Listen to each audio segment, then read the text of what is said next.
தேவேந்திர தினத்தில் இருக்கிற மணிமணி என்னுடைய மற்றத்தில் நான் அமர்ந்து இருக்கும் நேரத்தில் நாராயணா என்று வந்திருக்கின்றாய். என்ன அர்த்தம்? எதற்காக வந்திருக்கிறாய்? இந்த மணிமணியை சர்வ சாதாரணமாக நீ சூடிக்கொள்ள பார்க்கிறாய். எப்படி? எப்படிப்பட்ட மணிமணி? 1000 வைரக்கற்களால் பதிக்கப்பட்ட மணிமணி. அந்த மணிமணியை எப்படி சூட வேண்டும்? இந்த மணிமணியை சூட வேண்டுமானால் இப்போது சிவனிடத்தில் வரத்தை பெற வேண்டும். இந்த மணிமணியை சூட வேண்டும் என்றால் சிவனிடத்தில் வரம் பெற வேண்டும். எங்கே போக வேண்டும்? சாதா வரம், வேகா உடல், ஓவா செல்வம். இந்த 3 வரத்தை பெற்று அதன் பிறகு இந்த மணிமணியை சூட்டிக்கொள். சவால் உன்னுடைய வார்த்தை சிறுமையில் கொண்டு இப்போதே புறப்படுகிறேன். இமாச்சலம் அந்த சிவனை வேண்டவன் கல்வி வரத்தை பெறுகிறேன். மீண்டு வருகிறேன். மணிமணியை சூட்டுகிறேன்.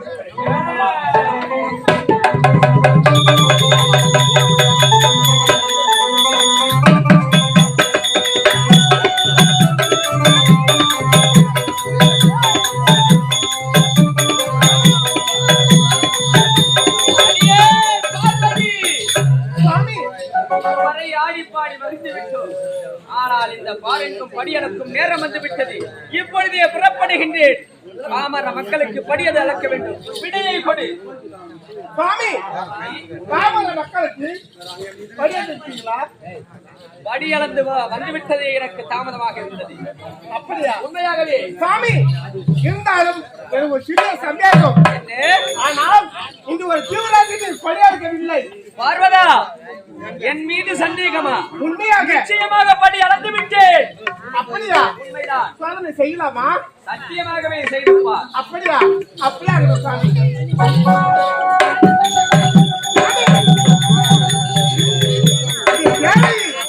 ஒரு ஜீவனை பிடித்து அழைத்து வைத்திருக்கின்றது.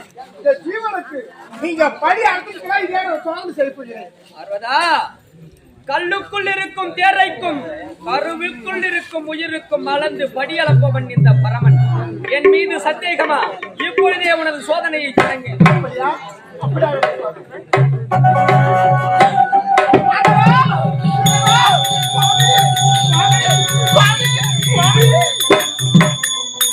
என்ன மன்னித்து விடுங்கள் சுவாமி.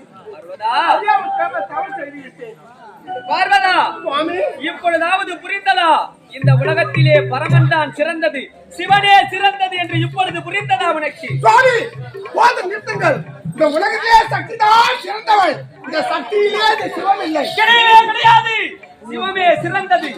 இந்த உலகத்திலே சிவமே சிறந்தது. இந்த சக்தியிலேயே சிவம் இல்லை. இந்த சிவமில்லையே சர்வமும் கிடையாது. வானத்தில் நீ இல்லை. பார்வதா, இப்பொழுது உரைக்கின்றேன் கேள். இந்த உலகத்திலே சிவமே சிறந்தது, சிவமே சிறந்தது.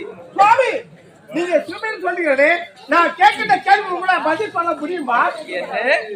நீ கேட்கின்ற கேள்விக்கு நான் பதில் உரைக்க வேண்டுமா? இப்பொழுது கேள். சுவாமி, திரு சூழத்தை கொண்டவன் நான், முக்கண்ணை கொண்டவன் நான். அப்படி இருக்கும்போது இந்த உலகத்தில் சக்தியே சிவமே. அதனால் நீதான் பெரிய கடவுள், நீதான் கடவுள் என்று உன்னுடைய மனதிலே கர்வத்தை கொண்டு விட்டாயா பார்வதி? இந்த உலகத்திலே ஆண்டான் சிறந்தவன், ஆண்டான் உயர்ந்தவன், சிவன் தான் சிறந்தது. அப்படியா? என்ன? இந்த உலகத்திலே ஒன்றானது, இரண்டானது, மூன்றானது என்ன என்று கேட்கின்றாயா பார்வதி? ஒன்றானவன், உருவில் இரண்டானவன்,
சொல்லக்கூடிய சந்திரன் சூரியன், 3 ஆனதோ மும்மூர்த்தி தேவர்கள், 4 ஆனதோ ரிக் யஜுர் சாம அதர்வண வேதங்கள் என்று சொல்லக்கூடிய 4 வேதங்கள், 5 ஆனதோ பஞ்சபூதங்கள், நீர் நிலம் காற்று ஆகாயம் நெருப்பு என்று சொல்லக்கூடிய பஞ்சபூதங்கள், 6 ஆனதோ அரக்கர்களை அழித்து ஒழிக்கவே என்னுடைய நெற்றி கண்ணிலே இருந்து தோன்றப்பட்ட என்னுடைய மகன் ஆறுமுகன், 7 ஆனதோ சப்த கன்னிகள், 8 ஆனதோ அஷ்ட திக்குகள், 9 ஆனதோ நவகிரகங்கள்.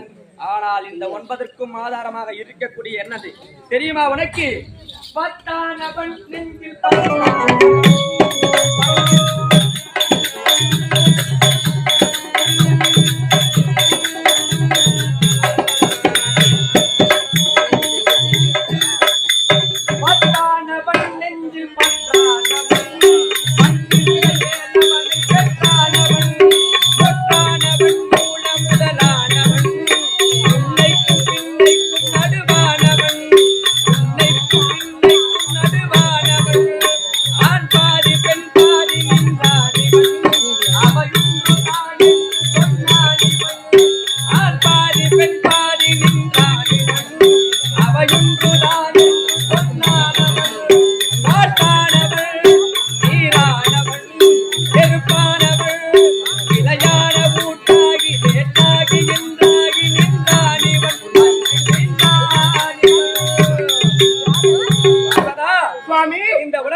ஆதாரமாக இருக்கக்கூடிய இந்த பரமனே பரம்பொருள், பரமனே சிறந்தவன், சிவமே சிறந்தவன்.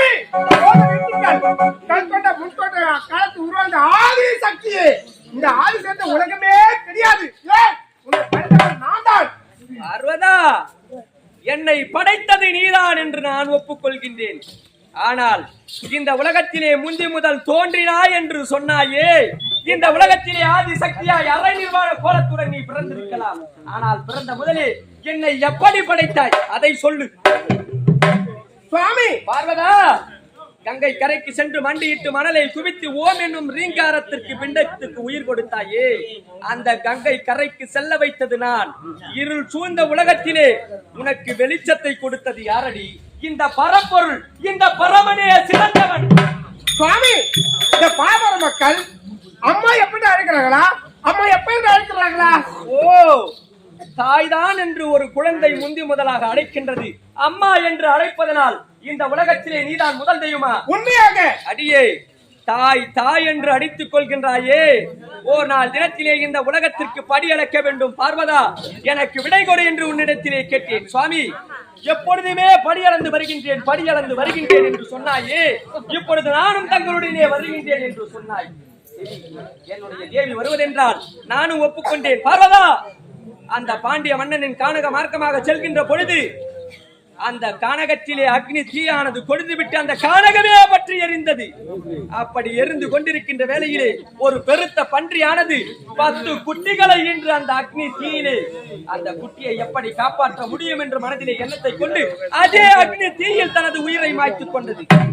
அப்பொழுது உன்னிடத்திலே உரைக்க, தேவி, இந்த உலகத்திற்கே தாயானவள் நீ, இந்த உலகத்திற்கே தாயாக இருக்கக்கூடியவள் நீ. அந்த 10 பன்றி குட்டிகளின் பசியை நீதான் ஆற்ற வேண்டும். அப்படி என்று உனக்கு கட்டளை கொடுத்தேன். இந்த உலகத்திலே தாயாக இருக்கக்கூடிய உமா பரமேஸ்வரி கேவலம் இந்த பன்றி குட்டிகளின் பசியை ஆற்றுவதா? அப்பொழுது மறுத்தாய்.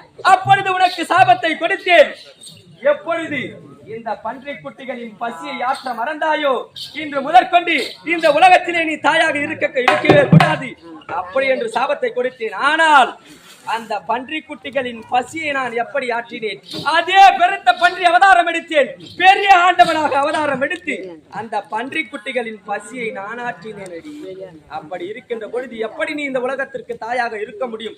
இருக்கவே முடியாது. சக்தி சிவமில்லை, சிவமில்லையே சர்வமும்.